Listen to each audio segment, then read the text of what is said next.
ನಮಸ್ಕಾರ ಸ್ನೇಹಿತರೆ, ನಾನು ನಿಮ್ಮ ಬಾಲಕೃಷ್ಣ ಬರಗೂರು. ಸ್ನೇಹಿತರೆ, ಜೀವನದಲ್ಲಿ ಒಬ್ಬ ಮನುಷ್ಯ ಕೆಟ್ಟು ಬದುಕೋದಿದೆಯಲ್ಲ, ಅದು ತುಂಬಾ ಜನಕ್ಕೆ ಕಷ್ಟ ಆಗುತ್ತೆ.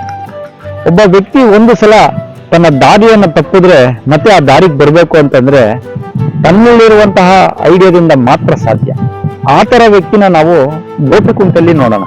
ಗೋಪಿಕುಂಟಲ್ಲಿ ಯಾರಪ್ಪ ಅಂತೀರಾ? ನಾವು ಇವತ್ತು ಬಂದಿದ್ದೀವಿ ಅವ್ರ ತೋಟಕ್ಕೆ, ತೋಟನೆಲ್ಲ ತೋರಿಸ್ತೀವಿ, ಅವ್ರ ಜೊತೆ ಒಂದಷ್ಟು ಸಮಯವನ್ನ ಕಳಿತೀವಿ. ಅವ್ರು ಯಾರು ಅಂತ ನಾವು ನಿಮ್ಮನ್ನ ತೋರಿಸ್ತೀವಿ. ಅವರೇ ನಮ್ಮ ಆತ್ಮೀಯ ಮಿತ್ರರಾದ ಕಮಲನಾಭ. ಅಂದ್ರೆ ಕಮಲನಾಭ ಅಂತಂದ್ರೆ ಸ್ವಲ್ಪ ಜನಕ್ಕೆ ಗೊತ್ತಾಗಲ್ಲ. ರೇಷ್ಮೆ ಚಾಕಿ ಸೆಂಟ್ ಇಟ್ಟಿದಾರಲ್ಲ ಗೋಪಿಕುಂಡಲೆ ಅವರೇ. ಅವ್ರ ಬಗ್ಗೆ ಒಂದಷ್ಟು ವಿಷಯಗಳನ್ನ ತಿಳಿಯೋಣ. ನಮಸ್ಕಾರ. ನಮಸ್ಕಾರ. ಚೆನ್ನಾಗಿದ್ದೀರಾ? ನೋಡ್ರಿ, ನಮ್ಮ ಚಾನಲ್ಗೆ ವೀಕ್ಷಕರಿಗೆಲ್ರಿಗೂ ಹಾಯ್ ಮಾಡಿ ಒಂದ್ಸಲ. ನಮಸ್ತೆ. ಇವರೇ ನೋಡ್ರಿ, ಕಮಲನಾಭ ಅಂತ ಗೋಪಿಕುಂಟಲ್ಲಿ ಇದ್ದಾರೆ. ಗೋಪಿಕುಂಟಲ್ಲಿ ರೇಷ್ಮೆ ಚಾಕಿ ಸೆಂಟರ್ನ ಇಟ್ಕೊಂಡಿದ್ದಾರೆ. ಇಡೀ ಸುತ್ತ ಹಳ್ಳಿಗೆ ಎಲ್ಲೇ ಹೋದ್ರು ಗೋಪಿಕುಂಟಲ್ಲಿ ರೇಷ್ಮೆ ಹುಳ ತಂದಿದೀವಿ ಅಂತ ಹೇಳ್ತಾರೆ. ನಾನೀಗ ಆಲ್ರೆಡಿ ಹಿಂದೆ ವಿಡಿಯೋ ಸಹ ಮಾಡಾಕಿದ್ದೆ. ಅವರು ಸಹ ಗೋಪಿಕುಂಟಲ್ಲಿ ನಾವು ಹುಳ ತಂದಿದ್ದು ಅಂತ ಹೇಳ್ತಾರೆ. ಅಂದ್ರೆ ರೇಷ್ಮೆ ಹುಳನ ಅದು 1,000 ರೂಪಾಯಿ ಕೆಜಿ ಆಗಿದೆ. ಅದು ನಿಜಕ್ಕೂ ಗ್ರೇಟು. ಇದು ನಮ್ಮ ಬಯಲುಸೀಮೆ ನಾಡಿನ ಒಂದು ಶಕ್ತಿ, ಒಂದು ಪವರ್ ಅಂತ ಹೇಳ್ಬೋದು. ಆ ಹುಳನ ಬೆಳೆಸೋದಕ್ಕೆ ಯಾವ ರೀತಿ ಇವರು ಟೆಂಪರೇಚರ್ ಕಂಟ್ರೋಲ್ ಮಾಡಬೇಕು ಮತ್ತೆ ಯಾವ ರೀತಿ ಐಡಿಯಾ ಬೇಕು ಅನ್ನೋದು ಎಲ್ಲ ಇವ್ರ ಹತ್ರ ಇದೆ. ಇದನ್ನ ಒಂದಷ್ಟು ಇವರೆಲ್ಲ ಪರಿಚಯ ಮಾಡ್ಕೊಂಡು ಇವರೆಲ್ಲ ಜೀವನದ ಒಂದು ನೊಂದು ಬೆಂದು ಯಾವ ರೀತಿ ಈ ಒಂದು ಸಕ್ಸಸ್ ಕಂಡಿದ್ದಾರೆ ಅಂತ ಹೇಳಿ ತಿಳ್ಕೊಂಡು ತದನಂತರ ರೇಷ್ಮೆ ಚಾಕಿನ ತೋರಿಸ್ತೀನಿ.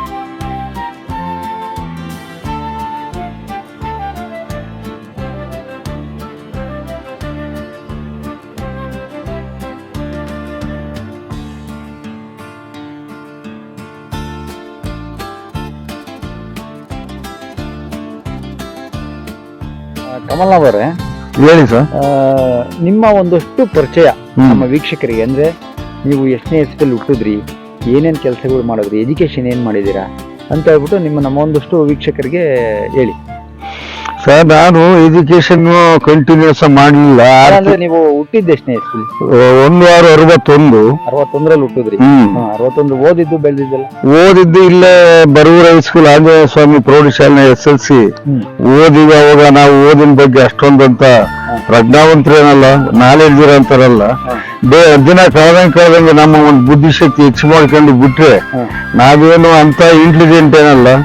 SLC 4 ಸಬ್ಜೆಕ್ಟ್ ಹೋಗಿ ಆಮೇಲೆ ಪಾಸ್ ಮಾಡ್ಕೊಂಡು ಆಮೇಲೆ PUC ಹೋಗಿ ಅಲ್ಲಿಂದ ಬೆಂಗಳೂರು ಯಾರೋ ಒಬ್ರು ಕೆಲಸ ಕೊಡಿಸು ಅಂತ ಕರ್ಕೊಂಡು ಹೋಗಿ ಅಲ್ಲೆಲ್ಲ ಅಲೆಮಾರಿ ಜೀವನ ಅನುಭವಿಸಿ ಅವರ ಹೆಂಗಸು ಇಸ್ತ್ರಿ ಸಮೇತ ಬಟ್ಟೆಗಳು ಮಾಡಿಕೊಂಡು SLC ಪಾಸ್ ಆದ್ರೆ ಬರೂರಲ್ಲಿ 4 ಸಬ್ಜೆಕ್ಟ್. ಆಮೇಲೆ ಏನೋ ಓದ್ಬೇಕು ಎಂಬುದು ಹುಚ್ಚಿತ್ತು. ಆದ್ರೆ ಇಂಟೆಲಿಜೆಂಟ್ ಏನಲ್ಲ, ಮನೆಗಂತ ವಿದ್ಯಾವಂತರಲ್ಲಿ ಇರ್ಲಿಲ್ಲ. ಹಾಗಾಗಿ ನಾನು SLC AS ಟ್ಯುಟೋರಿಯಲ್ ಅಂತ ಮದ್ಗಿರಿನಲ್ಲಿ ತಿಮ್ಮಣ್ಣಗೌಡ ಅಂತ ಒಬ್ರು ಟ್ಯುಟೋರಿಯಲ್ ಇಕ್ಕಿದ್ರು. ಅಲ್ಲೇ ಸೇರ್ಕೊಂಡು 4 ಸಬ್ಜೆಕ್ಟ್ ಪಾಸ್ ಮಾಡ್ಕೊಂಡು ಬಂದು PUC ಮಾಡ್ಬೇಕಲ್ಲ ಅಂಬೋದು ಮನ್ಸಿಗೆ ಬಂತು. PUC ಪಡ್ನಾಳಿ ಜೂನಿಯರ್ ಕಾಲೇಜಿಗೆ ಸೇರಿದಾಗ ಅಲ್ಲಿ ಒಂದು ಇಂಗ್ಲಿಷ್ ಸಬ್ಜೆಕ್ಟ್ ಹೋತು. ಏನ್ ಮಾಡೋಣ ಅಂದ್ಕೊಂಡು ಬೆಂಗಳೂರಿಗೆ ನಮ್ಮ ಅಪ್ಪ ಯಾರೋ ಇಂಜಿನಿಯರ್ಗೆ ಓದ್ಬೇಕಾದ್ರೆ ಸಹಾಯ ಮಾಡ್ತಾ ಬಂದಿದ್ದ, ಓದೋ ತಿಮ್ಮಯ್ಯ ಅಂತ. ಅವ್ರು RK ಪಟೇಲ್ರು ಮಗಳನ್ನ ಮದುವೆ ಆಗಿದ್ರು ಇಲ್ಲೇ ಹೊಸಳ್ಳಿ. ಅವ್ರು ಇಂಜಿನಿಯರಿಂಗ್ ಮಾಡ್ಬೇಕಾದ್ರೆ ನಮ್ಮ ತಂದೆ ಸ್ವಲ್ಪ ದುಡ್ಡು ಕಾಸು ಕಡ್ಲೆಕಾಯಿ ಬೆಳೆಯರಲ್ಲ, ಶೇಂಗಾ ವರ್ಷದಿಂದ ವರ್ಷಕ್ಕೆ ಈಚೆಡ್ ಮಾರೋರು.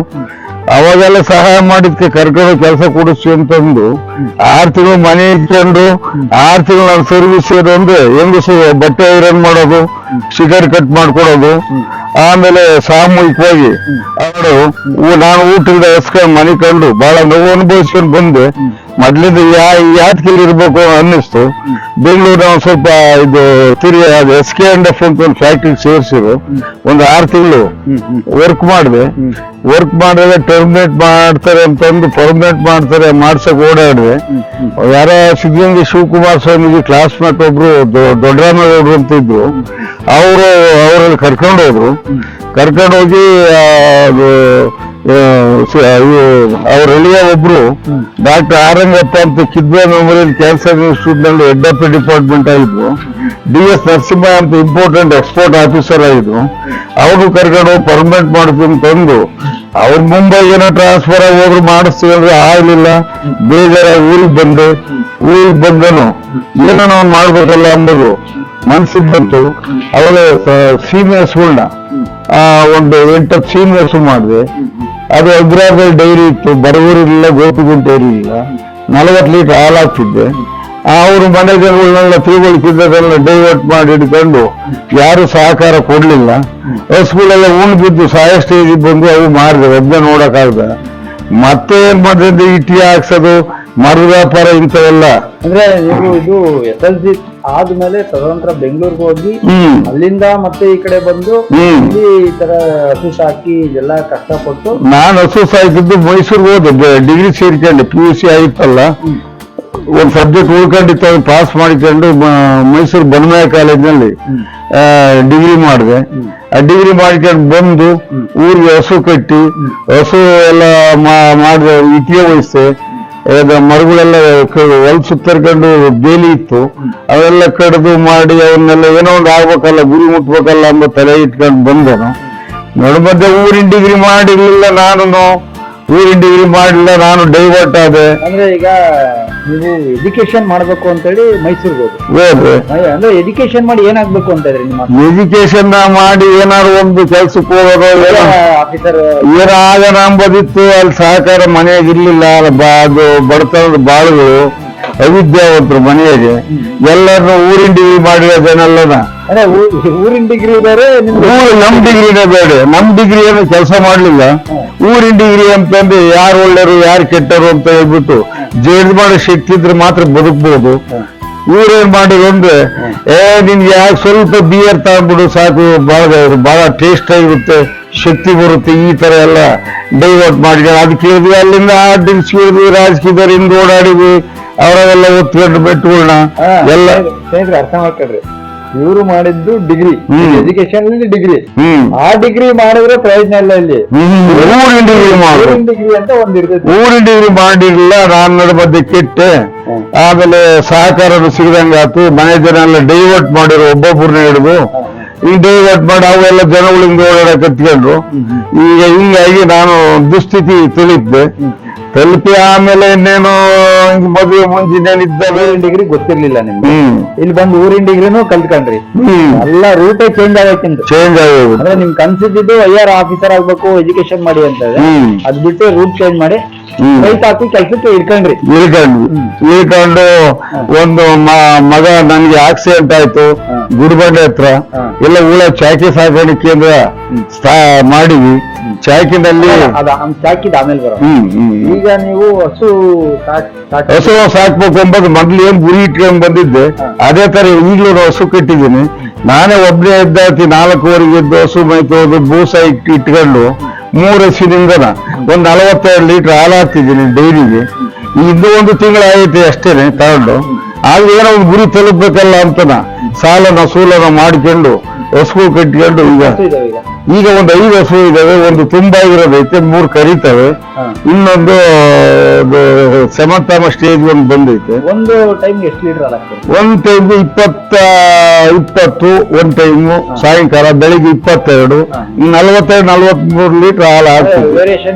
ಈ ವೇರಿಯೇಷನ್ ಇರುತ್ತೆ. ನಾವೇನ್ ಮೇಂಟೆನೆನ್ಸ್ ಇರುತ್ತೆ, ಟೆಂಪರೇಚರ್ ಹೆಂಗಿರ್ತೈತೋ. ನಾವಿನ ಹಾಲು ಕರಿ ಮಿಷಿನ್ ತಂದಿಲ್ಲ, ಕೈಯಲ್ಲೇ ಕರಿಬೇಕು. ಅವ್ ಮಲೆ ತೊಟ್ಟು ಗಡಸಾಗಿರ್ತವೆ. ಆದ್ರೂ ವಿಧಿಲ್ಲ, ಮಾಡ್ಲೇಬೇಕಲ್ಲ, ಮನೆಗೆ ಯಾರು ಮಾಡೋರಿಲ್ಲ. ಆಯ್ತು, ಒಂದ್ ಪಾಯಿಂಟ್. ಈಗ ಪ್ರೆಸೆಂಟ್ ನೀವು ವ್ಯವಸಾಯಗಾರನಾಗಿದ್ದೀರಿ. ಯಾಕಾಗಿ ಹಸು ಕಟ್ಟಿದೆ ಅಂದ್ರೆ ನನಗೆ ರೇಷ್ಮೆಗೆ ಮುಖ್ಯ ಗೊಬ್ಬರ ಬೇಕಾಯ್ತು. ಗೊಬ್ಬರ ಒಂದ್ಸಲ ಯಾರೋ ಒಬ್ಬರು ತಗೊಂಡೆ ಎಲ್ಲ ಮಣ್ಣೆಲ್ಲ ಮಿಕ್ಸ್ ಮಾಡಿದ್ರೆ ಮ್ಯಾಲ ಒಳ್ಳೆ ಗೊಬ್ಬರ ಹಾಕಿದ್ರು. 1 ಲಕ್ಷ ರೂಪಾಯಿ ಚೀಟಿ ಹಾಕೊಂಡಿದ್ದೆ. ಆ ಚೀಟಿ ಕೊಟ್ಟು ಅವತ್ತೇ ಒಂದು ತೀರ್ಮಾನ ತಗೊಂಡೆ, ಸ್ವಂತ ಗೊಬ್ಬರ ಮಾಡ್ಕೋಬೇಕು, ಕಾಂಪೋಸ್ಟ್ ಗೊಬ್ಬರ ಮಾಡಿ ಮತ್ತೆ ರೇಷ್ಮೆ. ಒಂದ್ ನಿಮಿಷ ಪಾಯಿಂಟ್ ಬರ್ತೀನಿ. ರೇಷ್ಮೆದು ಮತ್ತೆ ಈ ಪ್ರೆಸೆಂಟ್ ಹಸ ಮಾಡ್ತಾ ಇದ್ದೀರಾ. ಈಗ ನಿಮ್ಮ ಲೈಫ್ ಸ್ಟೋರಿ ಒಂದು ಅರ್ಧಕ್ ಬಿಟ್ವಿ ನಾವು. ಈಗ ಊರಿನ ಡಿಗ್ರಿ ಆದ್ಮೇಲೆ ಏನೋ ಹಾಳಾಗೋದೆ, ಮದುವೆ ಎಲ್ಲ ಆಗಿತ್ತು ಆ ಟೈಮಲ್ಲಿ? ಊರಿನ ಡಿಗ್ರಿ ಆದಾಗ ಎಲ್ಲಿ ಇನ್ನು ಡಿಗ್ರಿ ಸರ್ಟಿಫಿಕೇಟ್ ತಗೊಂಡೆ, ಮೊನ್ನೆ ಇನ್ನು ಸಿಕ್ಕಿರೋದು ಒಬ್ಬರೇ. ನಾನ್ ಸೋತು ಇರೋದು ಜೀವನದುದ್ದಕ್ಕೂ. ಅವ್ರಿಗೆ ಸಹಾಯ ಮಾಡೋಣ, ಇವ್ರಿಗೆ ಸಹಾಯ ಮಾಡೋಣ, ಸಮಾನತೆ ಕಾಪಾಡೋಣ. ಅವನ್ ಬೇರೆಲ್ಲ ನಾವ್ ಬೇರೆಲ್ಲ ಅಂತ ಜಾತಿವಾದನ ಇಟ್ಕೊಂಡು ಬೆಳೆದನಲ್ಲ ನಾನು. ಇಡೀ ನಮ್ಮ ಏಕಕಾಲದಾಗ ಮದುವೆ ಮಾಡ್ತೀವಿ ಅಂದ್ರೆ 5,000 ಕೊಡೋದು, 10,000 ಕೊಡೋದು, ಹಾಸ್ಪಿಟ್ಲಿಗೆ ಕೊಡೋದು, ಈ ತರ ನಾನು ಸರ್ವಿಸ್ ನನ್ನ ಜೀವನದಲ್ಲಿ ಇದನ್ನೇ ಮಾಡ್ಕೊಂಡು ಬಂದೆ. ಕೊನೆಗೊಂದು ತೀರ್ಮಾನಕ್ಕೆ ಬಂದೆ, ಏನೇ ಮಾಡಿರೋ ಜನ ಸ್ಮರಿಸೋಂತ ಕಾಲ. ಇವತ್ತು ಸಮಾಜನೇ ದುಡ್ಡಿಂದ ಓಡ್ತಾ ಐತೆ. ಇವತ್ತು ದುಡ್ಡು ದುಡಿಬೇಕು, ಅದು ಸ್ವಾಭಿಮಾನ ಬದುಕಬೇಕು ಅಂತಂದು ನಾನು ಸ್ವಾಭಿಮಾನ ಹಿಡ್ಕೊಂಡು ಈ ಒಂದು ವೃತ್ತಿ ಹಿಡ್ಕೊಂಡು ಈಗ ಹಾಲಾಗ್ತಿದ್ದೀನಿ, ಜೊತೆ ಗೊಬ್ಬರ ಆಗುತ್ತೆ, ಅದರಿಂದ ರೇಷ್ಮೆ ಉತ್ತಮವಾದಂತ ಬೆಳೆ ಬೆಳೀತಾರೆ ರೈತರು, ಉತ್ತಮವಾದ ರಿಸಲ್ಟ್ ಬರ್ತಾ ಐತೆ. ಅದರಿಂದ ರೈತರಿಗೆ ನಾವು ಬೇರೆ ಕಡೆ 4,000 4,800 ಈ ತರ ಎಲ್ಲನ ಅವರು ಉಳಿನ ರೇಟ್ ಕೊಡ್ತಾರೆ. ಮಣ್ಣದು ನೇಪಿಯರ್ ಹಾಕೋದಕ್ಕೆ ಸರ್, ನೇಪಿಯರ್ ಹಾಕೋದಕ್ಕೆ ಓಡಿಸಿದ್ದೀನಿ. ಹೊಸ ಪಕ್ಕದಾಗ ಕೊಯ್ದು ಹಾಕ್ಬೋದಲ್ಲ, ಒಬ್ಬನೇ ಮಾಡೋ ಕೆಲಸ ಇರೋದ್ರಿಂದ ಪಕ್ಕದಾಗ ಹಾಕಬೇಕಲ್ಲ, ಅದರಿಂದ ಹಾಕಿದೀವಿ. ಇಲ್ಲಿ ನಾಟಿ ಹೊಸ ಇದು